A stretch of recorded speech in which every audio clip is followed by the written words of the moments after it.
Come on in. Hello, Roger. Did I miss anything? Grab a Guinness. The game hasn't started yet. I was just reading a book. Show me the book. Ha ha. D. You always crack me up. I just love your goofy fake English accent. How's your bracket? Don't ask. Nice cabin you have here. It is really secluded. I didn't pass another car for the last 10 miles of road. We couldn't do this in the city. Someone would have spotted us. The media would go nuts if they saw us together like this. You know, I am still surprised that the media hasn't figured it out yet.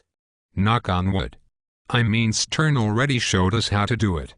We are just improving on his concept. Yes. When Stern set up the LeBron story to keep the NBA in the press after the Lakers won the finals, it was a masterstroke of marketing.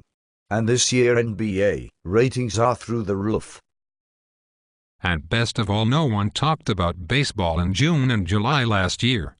So you came up with this idea to not reach a new CBA. Everyone would talk about us and no one would talk baseball in all of 2011. It would crush baseball once and for all. Bloody brilliant, Roger. Thank you, D. We both know we cannot get to $25 billion a year in revenues without pushing the other sports aside. So how did you get David Stern to move up the Carmelo deal out of the summer and to a time before our March showdown in D.C.? Simple.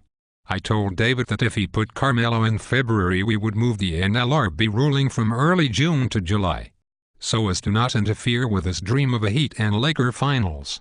So let me go over the schedule again from the top. Okay, from the top. BCS Bowl and playoffs in January. Super Bowl and the Jerry Richardson vs. Peyton Manning fight in early February. Then Carmelo and the Combine. March's showdown in D.C., and then March Madness. That was very nice of you to let them have a window, Roger. Hey, I'm a sucker for John Tesh. Then after the Final Four, Judge Susan Nelson holds court.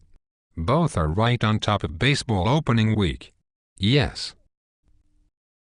Then at the end of April we have the draft. By the way, why did you switch judges to Nelson from Doty? We needed a woman. Our marketing research says that 40% of NFL casual fans are women.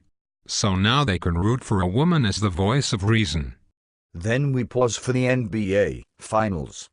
Then the NLRB ruling comes in showing that the players cannot decertify until at least 6 months after the end of the CBA. When are you going to have the NLRB announce that ruling? I think the Friday before the Home Run Derby. About 4:30 p.m. When are we going to have our first regular football game, Roger? Either late October or early November. Depends how much Fox will give us to buy a window for the World Series. Which network gets the first game? A nighttime kickoff game will be on NBC. My goodness, the owners are still pissed off at ESPN for the playmakers? Revenge is a dish best served cold, D. Speaking of dish, can we make some nachos? Sure. We will make one big dish and share it. But Roger, when we share you always eat the chips off the top. The ones with all the cheese and goodies. Now D. That might be true, but you also know that you always eat 59% of the chips. Ha ha. Man, if the fans could see us now, they would lynch us. D. We could put the security tape from us today on the internet and the fans would never believe it. They would think it is an April Fool's joke. April Fools. Don't even joke about that, Roger. The fans would rip us limb from limb. No one lives forever. Except Al Davis.